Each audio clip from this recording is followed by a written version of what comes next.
ಇವಾಗೆಲ್ಲ ಆರಾಮಾಗಿ ನಡೆದಾ ಇರ್ಬೋದಾ? ಏನು ಸಮಸ್ಯೆ ಇಲ್ವಾ?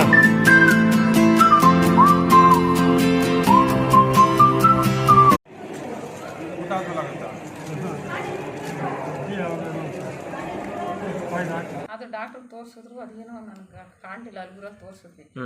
ಮತ್ತೆ ಆಮೇಲೆ ಬಾಯಿ ನಡ್ಕ ಬರೋಕ್ಕೆ ಶುರು ಆಯಿತು. ಸಡನ್ಲಿ ಬಂತು ಅದು. ಆಮೇಲೆ ಬೆಂಗಳೂರಿಗೆ ಕರ್ಕೊಂಡು ಹೋದ್ರು, ನಿಮ್ಹಾನ್ಸಕ್ಕೆ ತೋರಿಸ್ಬೇಕು ಅಂತ. ಅಲ್ಲಿಗೆ ಬರ್ಕೊಟ್ಟಿದ್ರು. ಅಲ್ಲಿ ತೋರಿಸ್ದಕ್ಕೆ ಇದು ನರದ ವೀಕ್ನೆಸ್ಸು, ಪಿಟ್ಸ್ ಇರ್ಬೋದು ಅಥವಾ ಜಾಸ್ತಿ ನೋವನ್ನು ಮಾತ್ರೆ ತಗೊಂಡಿರೋದಕ್ಕಾಗಿರ್ಬೋದು. ನೋವನ್ನು ಮಾತ್ರೆ ತಗೋತಿದ್ರ ಮೊದಲು?